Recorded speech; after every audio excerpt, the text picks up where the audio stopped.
Death sentences are never a pleasant sight, but over the years, we have seen convicted criminals who are sentenced to death take their execution as an opportunity to ask for forgiveness or say their last words. However, some remain unshaken, even in the face of death. Today, we'll look at the most disturbing last words of convicted criminals, from those asking for forgiveness and telling their families they love them, to those simply enjoying their little time left.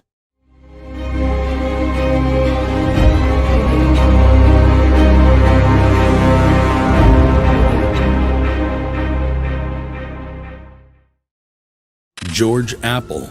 Not much is known about Apple's actual murder. However, reports show that in December 1927, during a robbery in a restaurant, Apple shot and killed Police Lieutenant Charles J. Kemmer. For his actions, Apple was convicted of first-degree murder and handed the death penalty. Initially, Apple denied shooting the policeman, claiming that he was innocent. However, Apple later admitted to the crime a few weeks before his execution. In 1928, he was sent to the electric chair, and he is known for his infamous last words, which were, "Well, gentlemen, you're about to see a baked apple." James Donald French. Born in 1936 in Illinois, James was only 22 years when he was sentenced to life imprisonment for killing Frank Boone, a driver who was kind enough to pick him up while he was hitchhiking. James asked for the death penalty during his trial, but the jury refused and gave him a life sentence. Disappointed by the ruling, James wrote several letters to the governor requesting a new trial to achieve his aim of being given the death penalty. Nevertheless, his letters were either ignored or left unanswered. In October 1961, James killed Shelton, his prison inmate. The two had not been getting along, and James had grown tired of life in prison. James revealed that he killed Shelton not just because Shelton was stupid, but because he wanted the state of Oklahoma to give him the death penalty. He made a voluntary confession, fully aware of his crime's punishment. The judge approved his request for the death penalty. Still, third-party attorneys working on his case tried to save his life. They appealed the court's decision, and they got James 3 trials. Still, in each trial, James voluntarily maintained his stance that he killed Shelton because he wanted the death penalty. Finally, he wrote to the Oklahoma Court of Appeal requesting that no trial of his case be honored. The court did as he requested. Before he was executed, psychiatric tests revealed that James possessed more than average intelligence and a good educational background, and even authored a book. Their tests also showed James was suicidal, but could not carry out the act himself. On the 10th of August 1966, James finally got what he wanted: death. But not before dropping one of the most popular last words. How is this for a newspaper headline? French fries. Robert Alton Harris. Robert was a kidnapper, burglar, and murderer. He was born on the 15th of January 1953 in North Carolina, United States. He suffered abuse while growing up and was placed in juvenile detention twice for car theft before he turned 15. At 22, Robert, in collaboration with his brother, hijacked a car occupied by 2 teenage boys, Michael Baker and John Majewski. They ordered the boys to drive to a remote area, then executed them. Robert and his brother Daniel then took the car, robbed a bank, and used the car as a getaway vehicle. Luckily, they were apprehended in no time and charged with kidnapping, vehicle theft, and robbery. Robert was convicted on 2 counts of kidnapping and 2 counts of murder in the first degree and sentenced to death. In contrast, his brother was convicted of kidnapping and sentenced to 6 years in prison. Following judicial processes, Robert's execution was postponed 3 times. However, on the 21st of April 1992, he was sent into the gas chamber at San Quentin State Prison. Robert's final words were, "You can be a king or a little street sweeper, but everybody dances with the Reaper." Jeffrey David Matthews. Jeffrey and his accomplice Tracy Dyer went into the house of Jeffrey's great-uncle Otis Short, who was 77 years old. Jeffrey shot his great-uncle in the head at point-blank range with a .45 caliber pistol, while his accomplice slit the wife's throat, and they made away with a pistol and $500 cash in Short's truck. Fortunately, Short's wife, Minnie Short, survived the assault. Following investigations by the police, Jeffrey and Dyer were arrested, tried, and sentenced.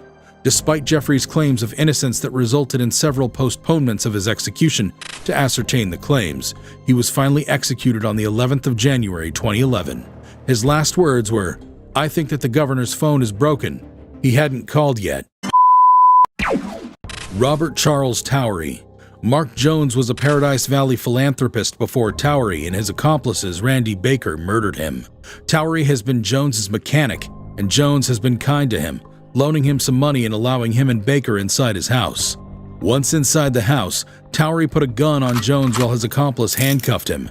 Together they took away valuables from Jones's house and loaded them into Jones's vehicle. Towery then took Jones to the bedroom and injected him with battery acid, informing him that it was an injection that would help him sleep. Trusting Towery, Jones did not protest. However, after Towery had injected Jones with the battery acid, he proceeded to strangle Jones to death. He then drove away with the valuables they packed, offloaded them in their prospective homes, and discarded the car. Before long, John's body and the car were discovered by the police. Following a tip-off, the police arrested Towery and recovered Jones's properties from his and Baker's houses. Towery was charged with murder in the first degree and sentenced to death. In contrast, Baker was charged with second-degree murder and served only 10 years in prison in exchange for his testimony. While on death row, Towery was reported to have a change of heart and was very sorry for his crimes. His last words amidst sobs and apologies to the victim's family before he was executed on the 8th of March 2012 were, "I love my family. Potato, potato, potato." His reference to potatoes was a secret message to his nephew, who witnessed the execution and referred to the sound a Harley-Davidson motorcycle makes while the engine is idle. Richard Aaron Cobb. Richard Aaron, born on the 2nd of April 1984, was only 18 when he and his accomplice, Bunka Adams, burglarized a convenience store in Rusk, Texas. After the robbery, they forced the two employees and Kenneth Vandever, the only customer at the store, inside a car in the parking lot and drove to a secluded area where they sexually assaulted one of the employees, knelt the victims down, shot them execution style, and fled. Sadly, Vandever died as a result, but the two employees survived, and their testimony helped in convicting and sentencing Adams and his accomplice. On the 23rd of January 2004, Richard was sentenced to death and executed by lethal injection on April 25, 2013. His last words were, "Life is death, and death is life. I hope that someday this absurdity that humanity has come to will come to an end." Minutes later, the drug began coursing through his veins. Richard's head snapped off the gurney, and he said, "Wow, this is great. Thank you, Warden." Peter Curtin, nicknamed the Dusseldorf Monster and the Vampire of Dusseldorf, was a German serial killer who terrorized the city of Dusseldorf in 1929. Peter was born into a low-income family in Germany and was the oldest of 13 children. He grew up with a vicious father who would regularly beat Peter and his siblings whenever he was drunk.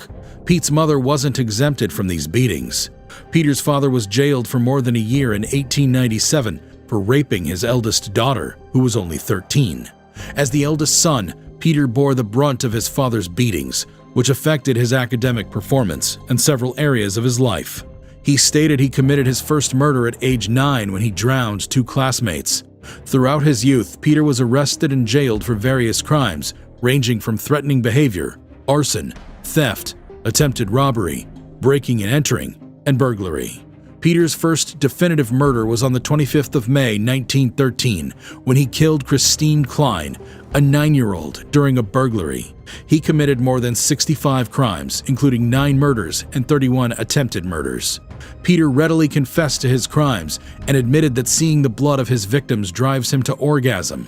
He often drank the blood of his victims, earning him the nickname, the Vampire of Dusseldorf. Peter was charged with 9 counts of murder and 7 counts of attempted murder. His trial lasted for 10 days, and in the end, he was sentenced to death. Peter neither showed remorse for his crimes nor appealed the judgment. On July 2, 1931, Peter was beheaded via guillotine. His last words as he turned to the psychiatrist were, "Tell me, after my head is chopped off, will I still be able to hear, at least for a moment, the sound of my own blood gushing from the stump of my neck? That would be the pleasure to end all pleasures." What do you make of these last words? Which one do you find most intriguing? Let's know what you think in the comments section. Our last words are like and subscribe to this channel.